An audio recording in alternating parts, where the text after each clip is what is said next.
Tea கடை kitchen சொந்தங்களுக்கு வணக்கம். இன்றைக்கி ஒரு அருமையான டேஸ்ட்டில் ரவையை வச்சு சூப்பரான ரவா லட்டு எப்படி செய்யலான்னு தான் பார்க்க போகிறோம். இன்றைக்கி இந்த ரவா லட்டில் எப்பவும் போல் ரவையை சேர்த்து அதோட பாலையும் சேர்த்து வித்தியாசமான டேஸ்ட்டில் நம்ம எடுக்க போகிறோம்.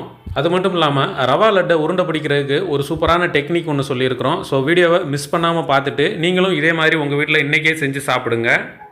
வணக்கம். நீங்கள் நம்ம டீ கடை கிச்சன்லேருந்து ரவா லட்டு தான் பார்க்க போகிறோம். அந்த ரவா லட்டுக்கு அடுப்பில் இந்த மாதிரி ஒரு பாத்திரத்தை வச்சுட்டு அடுப்பத்தை வச்சு இப்போ நமக்கு பாத்திரம் சூடானோடனே ஒரு 1/4 கப்பு நெய் ரவா லட்டு 1/4 கப்பு நெய் நல்லா தாராளமாக ஊற்றிக்கோங்க. இப்போ நமக்கு நெய் சூடாயிடுச்சு. நெய் சூடானோடனே 25 கிராம் முந்திரி பருப்பு அப்படியே லேசாக பொன்னிறமாக அதை நம்ம இந்த நெய்யிலே அதை பொரிச்சு எடுக்கணும். லேசாக அந்த நெய்யில் போட்டு ஒரு 2 பெரட்டி விட்டோடனே இங்கே ஒரு 25 கிராமு நம்ம உலர் திராட்சை வச்சுருக்கோம். அதையும் நம்ம இந்த நெய்யிலே சேர்த்துட்டு ரெண்டையுமே ரொம்ப கருகாத அளவுக்கு நல்லா பொன்னிறம் வர்ற அளவுக்கு அந்த நெய்யிலே நம்ம வறுத்து தனியாக எடுத்துடணும். இப்போ நமக்கு நெய்யில் நல்லா பொரிஞ்சிருச்சு. பொரிஞ்ச உடனே அடுப்பை நல்லா சிம் பண்ணிடுங்க. சிம் பண்ணிவிட்டு இதை நம்ம தனியாக எடுத்துடலாம். பாத்திரத்தில் அதே நெய்யில் இப்போ நம்ம 2 கப்பு மெஷர்மெண்ட்டில் 2 கப்பு ரவை எடுத்துருக்கோம். இது கிட்டத்தட்ட ஒரு 400 கிராம் இருக்கும். அந்த 400 கிராம் ரவையை அந்த நெய்யிலே நம்ம கருகாத அளவுக்கு நல்லா வறுத்து எடுக்க போகிறோம். வெயிட்டில் ஒரு 400 கிராம் வரும். இப்போ நம்ம இந்த நெய்யிலே நல்லா வறுத்து எடுத்துக்கிடுவோம். ஒரு மீடியமான ஹீட்லேயே வச்சுக்கலாம். வறுத்து கொடுக்கணும், கறியிடக்கூடாது, நல்லா சுமல் வரணும்.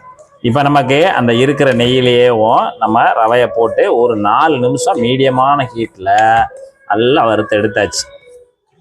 நல்லா கலந்து விட்டுக்கிட்டு வறுத்து எடுத்தாச்சு. இப்போ நமக்கு அந்த நெய் நல்லா அந்த ரவை நல்லா வாங்கிடணும்.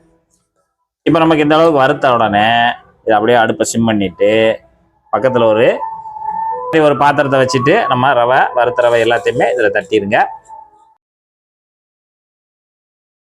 தட்டி அப்படியே வச்சிருங்க, இருக்கட்டும். இப்போ அதே கடையை நல்லா தொடச்சிட்டு ஒரு அரைமுறி தேங்காய் நல்லா துருவி வச்சுருக்கோம். துருவின அந்த தேங்காய் துருவலை உள்ளே போட்டு நம்ம அப்படியே ரோஸ்ட் பண்ணிக்கலாம். இப்போ நம்ம தேங்காயில் இருக்க அந்த ஈரப்பதம் போகிற வரைக்கும் நம்ம அதை நல்லா ஒரு ப்ரௌனாக வர்ற வரைக்கும் நம்ம அதை வறுத்து கொடுத்துடலாம்.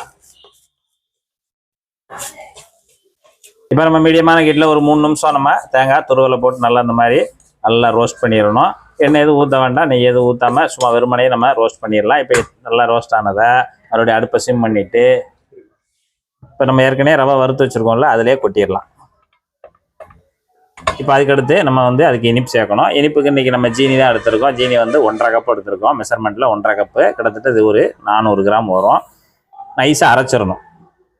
அரைச்சி எடுத்துகிட்டு வரேன். இப்போ நம்ம ஜீனியை நல்லா இந்த மாதிரி நல்லா பவுடர் அரைச்சிட்டு வந்துடணும். எடுத்துட்டு நம்ம இங்கே ஏற்கனவே வறுத்து வச்சுருக்கக்கூடிய அந்த ரவையும் அந்த தேங்காய் துருவல் மேலே நம்ம எல்லா ஜீனி பவுடரையும் போட்டுடலாம்.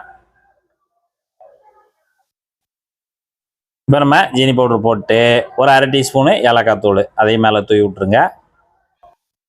தூளுப்பு ஒரு 2 பிஞ்ச் அளவு தூளுப்பு அதையும் மேலே போட்டு விட்ருங்க. இப்போ நம்ம இங்கே பழம்பருப்பு வறுத்து வச்சுருக்கோம், அதையும் நம்ம உள்ளே சேர்த்துடலாம்.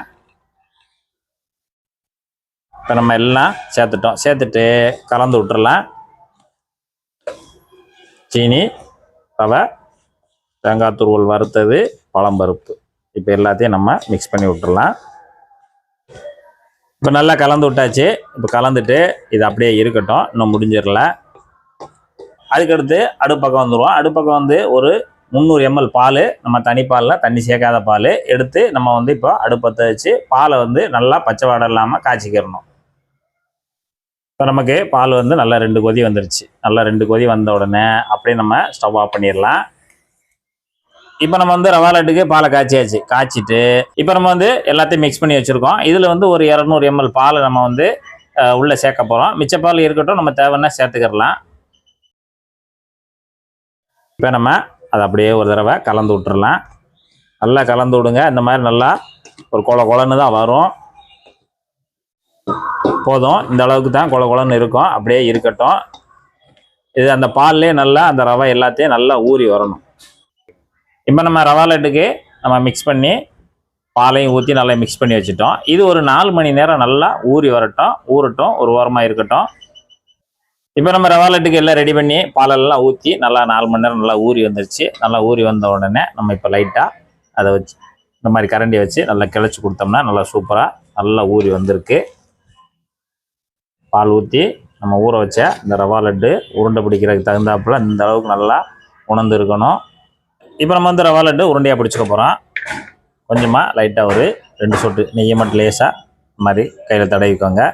தடவிட்டு நம்ம தேவையான அளவு உருண்டை பிடிச்சிக்கலாம். இந்த மாதிரி ஒரு மீடியமான அளவில் நம்ம ரவை உருண்டைகளாக பிடிச்சிக்கலாம். நல்லா அந்த அளவுக்கு ஓரளவுக்கு கையில் இப்படி நல்லா உருட்டிட்டு இந்த மாதிரி சின்ன பவுல் இருந்துச்சுன்னா அந்த சின்ன பவுலில் உள்ளே போட்டுங்க. ஒரு சைனிங்கான பவுலில் உள்ளே போட்டு நல்லா இந்த மாதிரி ரோல் பண்ணிங்கன்னா நல்லா ஒரு சைனிங்காக ரவுண்டாக வரும்.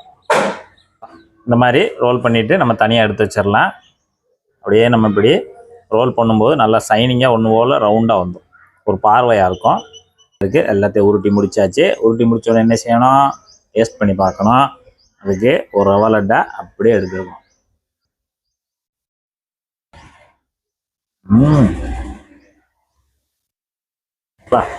இந்த நெய், அந்த பாலோட டேஸ்ட்டு, அந்த தேங்காய் துருவல் எப்பா அருமையாக இருக்குது. ரவா லட்டு இந்த மெத்தடில் நீங்கள் செஞ்சீங்க அப்படின்னா ரொம்ப ஈஸியாக நீங்கள் செஞ்சுருவீங்க. அந்த அளவுக்கு நல்லா அருமையாக சூப்பராக வந்திருக்கு. இதே போல் நீங்களும் உங்கள் வீட்டில் ஒரு அருமையான ஒரு மெத்தடில் ரவா லட்டு செய்து சாப்பிட்டு பார்த்துட்டு எப்படி வந்ததுன்ற கமெண்டில் சொல்லுங்கள். நன்றி, வணக்கம்.